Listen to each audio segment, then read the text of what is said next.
So, for my sermon this morning, I'd like to speak about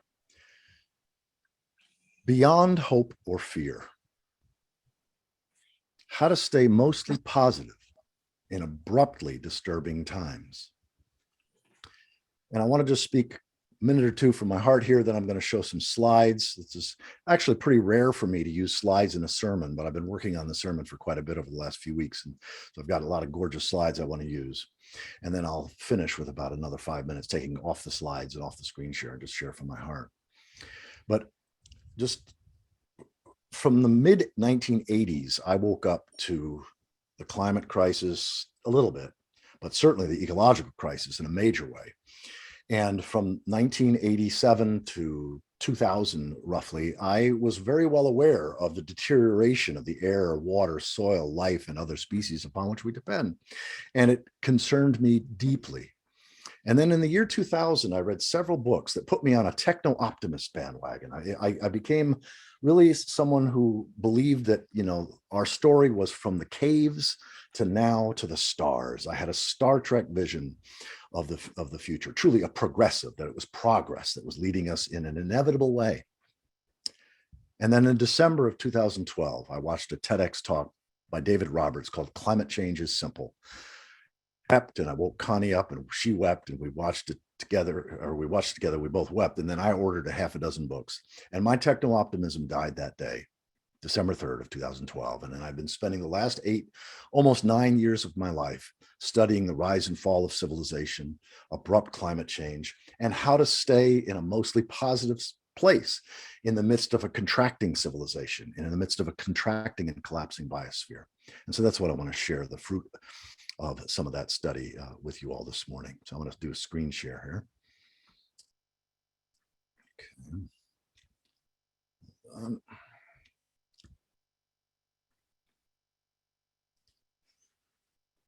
Beyond hope and fear, staying mostly positive in abruptly disturbing times.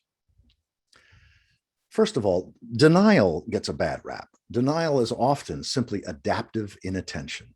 You're not necessarily in denial. You know the bad news. Maybe there's people who know about climate change. They're not in denial about it, but they have to wake up each morning being present to their kids or their grandkids or their jobs or whatever. They still have to have a great life. And so they're not going to pay attention to this big, scary stuff, so much of it that's out of our control. So adaptive inattention, or what's sometimes called denial. Here's a definition. The largely unconscious habit of thought whereby we refuse to accept the reality of things that are bad or upsetting, or that challenge our worldview, our legacy, how we live, what is required of us, and or our feelings of self-worth or superiority. Denial or adaptive inattention is also the instinctual impulse to reject or discount information that calls into question our hopes, assumptions, or expectations about the future. We all have denial instincts. We all need to do this. Is evolved for very good evolutionary reasons. And so we can have compassion for ourselves and each other. I've heard of denial. I just don't believe in it. Burying my head in the sand over climate change is much easier now that half the world has turned to desert. It's not denial. I'm just very selective about the reality I accept. And who of us can't relate to this one? My desire to be well informed is currently at odds with my desire to remain sane. So I've got four main things that I'll be talking about in this sermon. The first is to remember who and what you are, your larger self, and what matters most. There's a series of human universals that are true for all humans in all cultures at all times. And these scholars at the bottom have been working on this for years, in some cases decades. I learned about this mostly first from Dave Pollard. The first thing we all need is a habitable climate and healthy, non-toxic air, water, food, and shelter. When we don't have that, we start exhibiting dysfunction. We all need to belong to and connect with a safe and engaging community, starting with attachment to one's mother in the critical first years of life. When we don't have that, we exhibit dysfunction. The need for meaning and purpose in one's life, including meaningful work. The need to be valued, appreciated, and heard. The need to be optimistic, or at least relatively positive, about the future for oneself and loved ones. the need for control and a degree of autonomy over one's life and work, the need to be in regular, intimate communion with the living world, the need for a sense of place and home, and the need for freedom from chronic stress, financial, physical, etc., and the time and space to recover from it, including getting adequate sleep. Now, one of the first things to notice about this list of human universals is that these 9 things were met in spades in indigenous cultures, tribal cultures, truly sustainable pro-future cultures. And most of these are not met in city-based agricultural civilizations that are human-centered rather than life-centered, and especially not being met in any significant way for the majority of people in industrial society. It's important that we demythologize faith. Your God is whatever you put your faith or trust in, your ultimate concern. If your faith or trust is in technology or the market, that's your God. If your faith and trust is in the biosphere, that's your God. And this isn't just Michael Dowd saying this, that this arguably the most influential Protestant theologian of the 20th century, Paul Tillich, famously identified faith as our ultimate concern. And that's the distinction between truly sustainable and unsustainable civilizations. Truly sustainable cultures and unsustainable civilizations is, what is our name for this reality? Does our name for this reality, what we would call in secular language the biosphere or Earth, does our name lead us to be in a reverential, respectful, reciprocal, loving relationship with this reality? Or does it lead us to treat this reality as simply a larder and a toilet? Set of resources and a place for our waste? Makes all the difference in the world. So we learn that from science, the global evidential scientific tradition, that reality is nested, and how we name it is an existential issue. That is a life and death issue. Because we now know that reality is nested, subatomic particles within atoms, within molecules, within cells, and so on and so forth, all the way up. And of course, we're in the middle. We're made up of smaller creative intelligent realities like our microbiome, and we're part of larger creative intelligent realities that we depend upon completely, that we don't exist without. And so primary reality is everything inside us and everything outside us that we don't exist without. So we are derivative reality. We are not primary, we're dependent. And Martin Buber, the famous Jewish theologian, said essentially that if we don't relate to what we would call reality or the biosphere in an I-thou way, in a personal, respectful, reverential way, we will cause our own extinction, which is the opposite of the way we've been doing it. We've been actually treating the earth like a complex clock for the last 500 years. And God was seen as the clockmaker outside a clockwork universe. And this is an ecocidal worldview. So it turns out that primary reality must be treated as primary. Every indigenous culture, every truly sustainable culture had what I call an eco-theo worldview. That is where the ecos, the ecology, was related to as divine, and the theos, the spirit world, was infused within the living world and expressed through all creatures. Now, this is a Western way of talking about it. Daniel Wildcat, an indigenous person, would call it a kin-centered worldview, a kinship-centered worldview. He said, we live among relatives, not resources. Thomas Berry, one of my greatest mentors, said the universe is a communion of subjects, not a collection of objects. The environment, after all, is not our surroundings. It's our biophysical and living creator, sustainer, and end. Perhaps the most important meme or idea that I can communicate in this sermon is that sustainable means faithful to God, and G, earth emoji, D, in other words, the biosphere as a divine thou. And unsustainable means unfaithful to God. And what I mean by God is nothing otherworldly or supernatural. What I'm meaning is time and nature. To be faithful to the past, to be faithful to the future, and to be faithful to the body of life upon which we depend.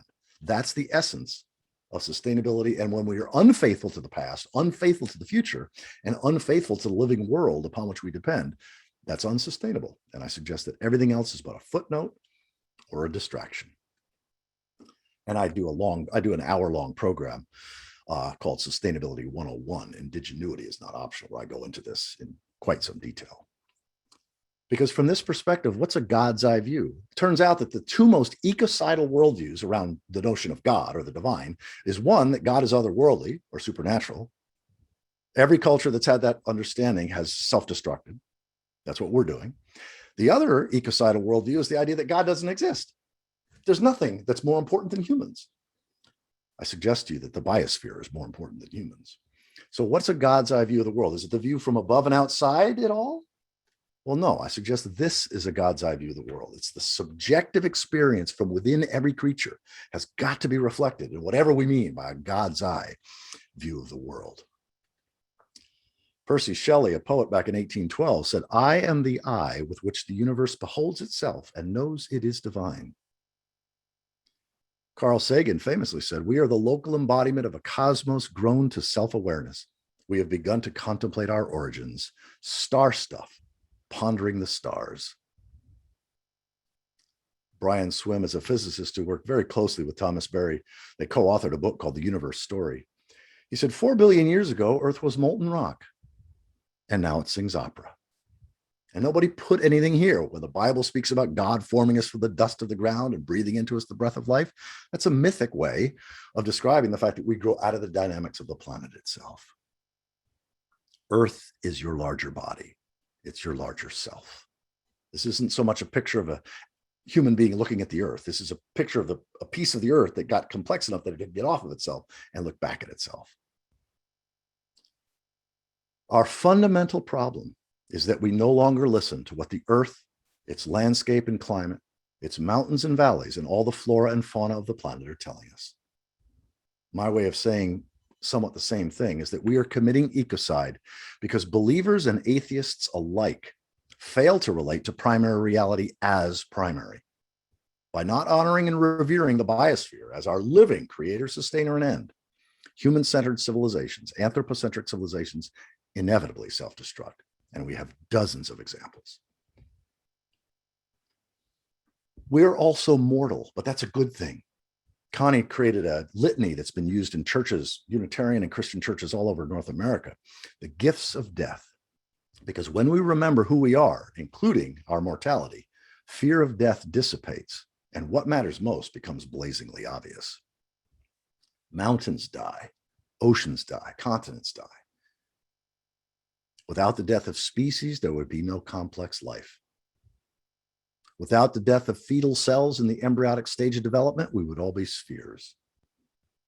Without the death of plants and animals, there would be no food.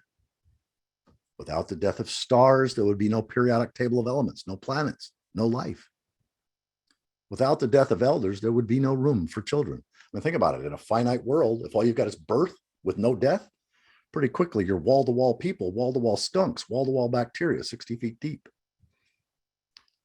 Without death, there would be no ancestors. Without death, time would not be precious. What then are the gifts of death? The gifts of death are Mars and Mercury, Saturn and Earth. The gifts of death are the atoms of stardust within our bodies. The gifts of death are the splendors of shape and form and color.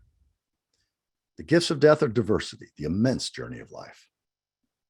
The gifts of death are food, the sustenance of life. The gifts of death are seeing, hearing, feeling, deeply feeling. The gifts of death are the urgency to act, the desire to fully be and become. And the gifts of death are joy and sorrow, laughter and tears. The gifts of death are lives that are fully and exuberantly lived, and graciously and gratefully given up for now and forevermore. Amen.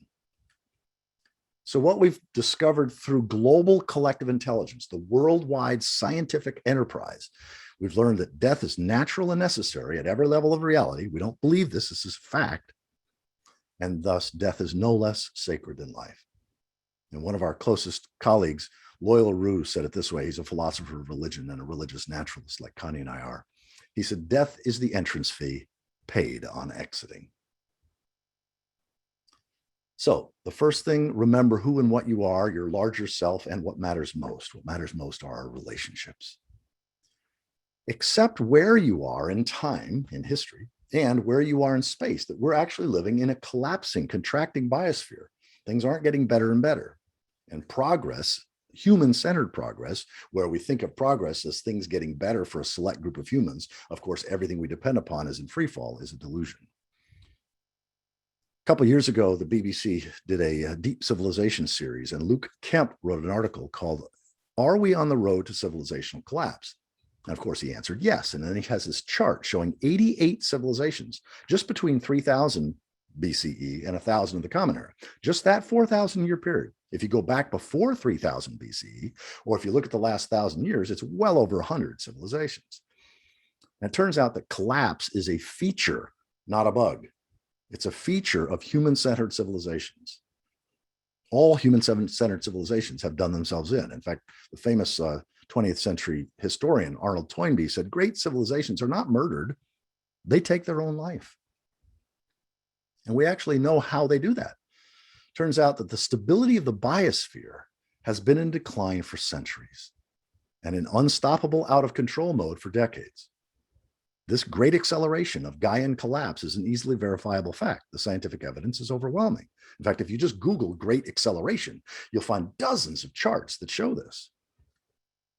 Evidence is also compelling that the vast majority of people will deny this, especially those still benefiting from the existing order, those legitimately concerned about the consequences of collapse, and those who fear that accepting reality means giving up. And yes, that paragraph means all of us, virtually all of us. The history of 80 plus previous boom and bust, that is progress, regress, rise and fall, societies clearly reveals how and why industrial civilization is dying. Paradoxically, acceptance may be the only thing that can help us not make a bad situation catastrophically worse, and the only thing that can give us peace, relative peace, in the face of contraction. So accepting where we are in time and space is essential for us to stay relatively positive in abruptly disturbing times.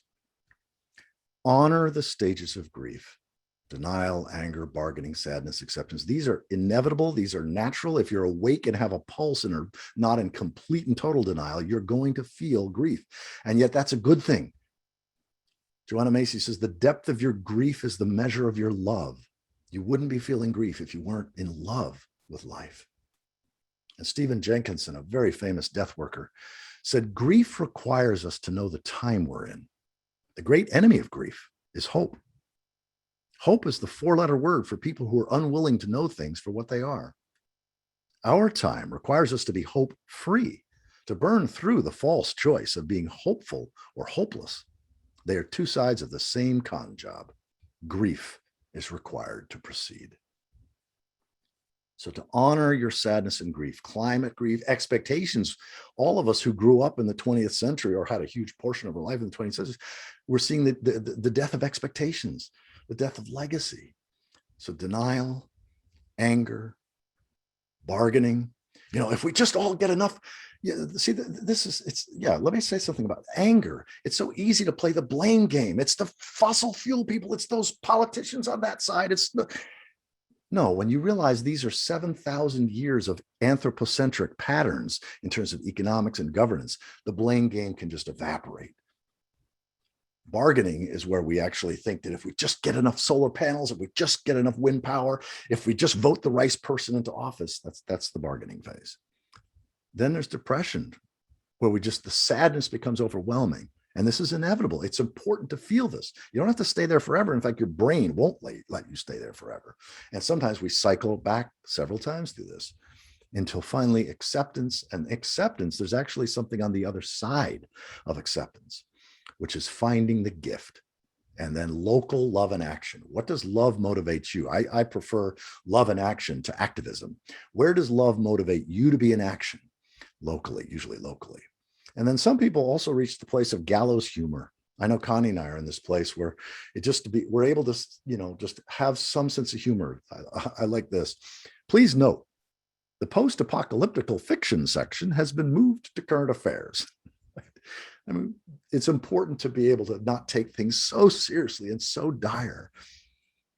So remember who and what you are, your larger self in time and space, and what matters most, your relationships. Accept where you are. You're in a contracting civilization. You're in a collapsing biosphere.